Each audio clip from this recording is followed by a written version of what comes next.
बिस्मिल्लाहिर्रहमानिर्रहीम।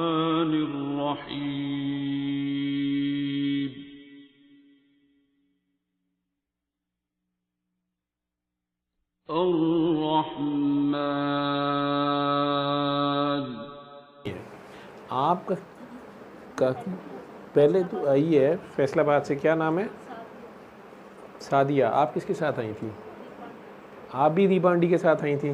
किस मसले के लिए आई थी? माइक देना ज़रा। बाहर क्यों चुप के खड़ी है तू? बैठने की जगह नहीं है? इतने लोग चले गए हैं, जगह अभी भी नहीं है। पहले कहाँ थी? नहीं, कब से आए हुए हो? पहले से यही थी ना? पहले मेरी नज़र नहीं पड़ी। खैर, मैं खोया भी हुआ था।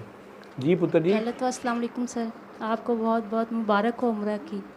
खैर मुबारक, सारों की तरफ से मुझे भी मुबारकबाद, आशा को मुबारकबाद। अब आगे बात करें। आप कह रही हैं मैं फैसलाबाद से दीपा जी के साथ पहले आई थी और आज फिर आई हूँ जी। और यहाँ कि आपको लगता है कोई मसला नहीं है जी। लेकिन वहाँ से चलते हुए कोई मसला होता है। जी, वहाँ पे तो मुझे लगता है कि मसले ही मसले हैं, लेकिन जब से मैंने दुआ की हुई ना, मैंने अल्लाह पानी वाली दुआ मैं करती हूँ, वो रेगुलर, वो कभी छोड़ी नहीं है मैं। सम टाइम तबीयत इतनी ख़राब होती है कि मुझे ऐसे लगता है कि अब मैं बस उठ भी नहीं पाऊँगी, लेकिन फिर वही दुआ करके और सबको माफ़ करके तो फिर मैं ऐसे चल पड़ती हूँ।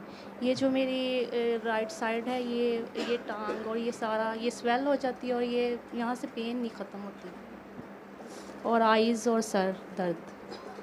राइट साइड स्वेल होती है आपकी? जी। और इसमें सारी सर से लेके पाँव तक होती है? ये सर दर्द तो रहता है और आइज़ में भी रहता है, और ये जो है पाँव और ये टांग, ये वाला स्वेल हो जाता है।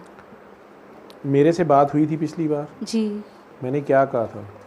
आपने कहा था कि बस सबको माफ़ करें और हर किसी की अपनी अपनी एक करबला होती है, तो आप यही समझें कि आपकी जो तकलीफ़ है वो आप करबला में तो नहीं ना खड़ी।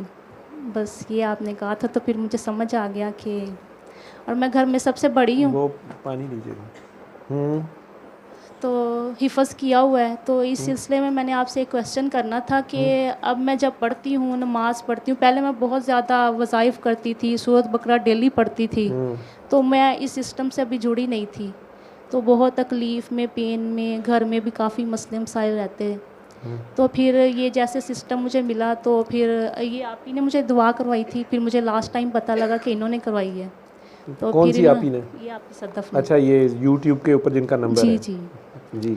तो फिर इन्होंने मुझे ये कहा था कि आपने कोई पढ़ाई नहीं करनी, लेकिन मैं फिर डरते ये पढ़ भी लेती थी कि मैंने हिफ़्ज़ किया हुआ है, अब मैंने रिवाइज़ करना है, मैं इसको छोड़ नहीं सकती। तो यही मैंने क्वेश्चन करना था कि अब मुझे क्या करना चाहिए। आपको सिर्फ इन्हीं से रब्ता करना चाहिए। ये फ़ोन उठाएं या ना उठाएं, आप कोशिश करती रहें कि आपका इनसे रब्ता हो और इन्हें कहें कि मेरी तौबा, मैं आपकी पूरी बात मानूंगी।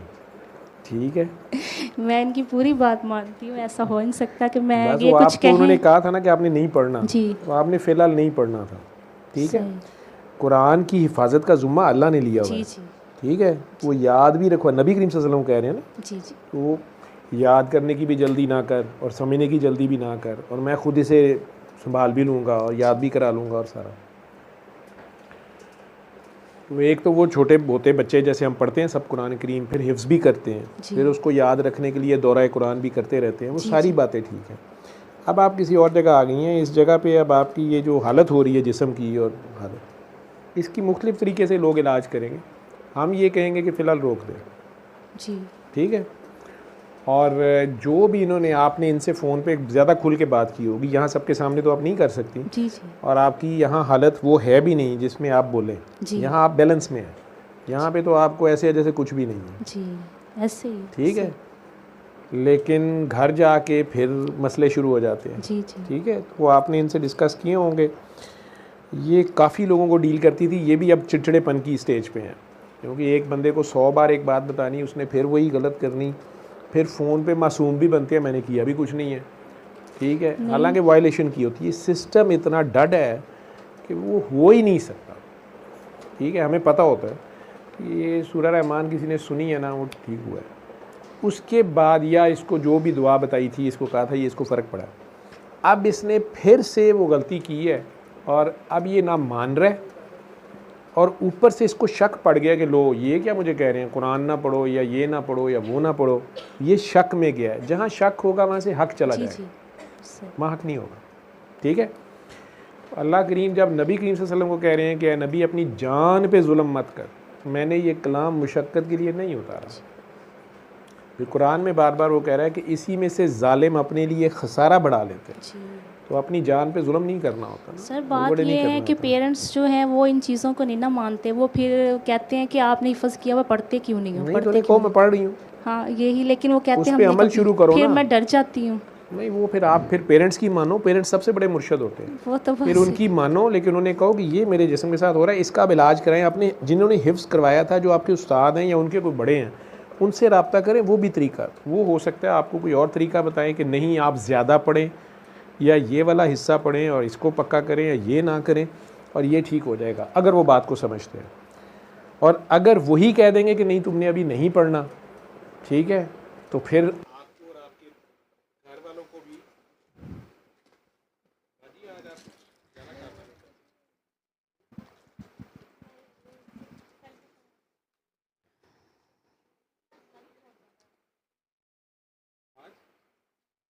आवाज़ नहीं जा रही है, जा रही है, अब जा रही है। आज ज़्यादा क्या हो रहा है? सेल ख़त्म हो जा रहे हैं, बैटरी जल्दी डाउन हो रही है, तो बैटरियाँ पुरानी हो गई हैं, चेंज करने वाली होंगी।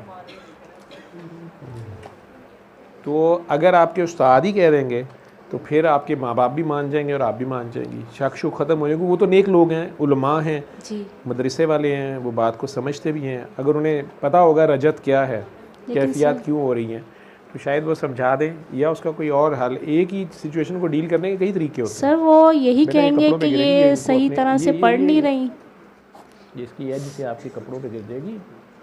सर वो तो यही कहेंगे कि आप सही तरह से रिवाइज नहीं कर रही, इसीलिए आप पे उल्ट फोड़ है। ये वो कहेंगे या उन्होंने कहा है? ये उन्होंने कहा भी था और यही कहते हैं वो कि आप डेली नहीं पढ़ रही, आप नागा करती हैं, तो आप रिवाइज तो आप पढ़ रही थी ना? जी जी, तो ये हाल हो रहा था जी। तो फिर बाकी आपकी मर्जी है, किसी एक कश्ती पे सवार हो। नहीं सर, मैं तो एक ही कश्ती पे सवार हूँ, लेकिन जिनके साथ रहना पड़ता है ना, असल जंग तो आपकी उनके साथ चलती है ना, जिनके साथ। कोई जंग जुंग नहीं होती, वो भी हमें अपने अंदर के शक होते हैं। सर जैसे आप कहते हैं ना कि जिस पे बीत रही होती है, माँ प्यो ਨੂੰ ਜੇ ਗੋਲੀ ਕਰਾਣੀ ਹੋਵੇ ਨਾ, ਤੇ ਅਸੀਂ ਕੁਰਾਨ ਸ਼ਰੀਫ ਰੱਖ ਕੇ ਵਿੱਚ ਮੋਬਾਈਲ ਰੱਖ ਕੇ ਉਹਦੇ ਵਿੱਚ ਸਾਰਾ ਕੁਝ ਵੇਖਣ ਦੇ ਹੁੰਦੇ, ਠੀਕ ਹੈ। ਤੇ ਜਦੋਂ ਡਾਕਟਰ ਸਾਹਿਬ ਦੀ ਗੱਲ ਤੇ ਅੱਧਾ ਯਕੀਨ ਤੇ ਅੱਧਾ ਨਹੀਂ ਹੈ, नहीं सर ऐसी कोई ठीक बात है, तो फिर अम्मी अब्बू ਨੂੰ तो नहीं ना धोखा दिता जा सकता। माँ प्यो अब तो ज़्यादा पहले हैं ना, देखिए उनका दर्जा बहुत ऊपर है ना।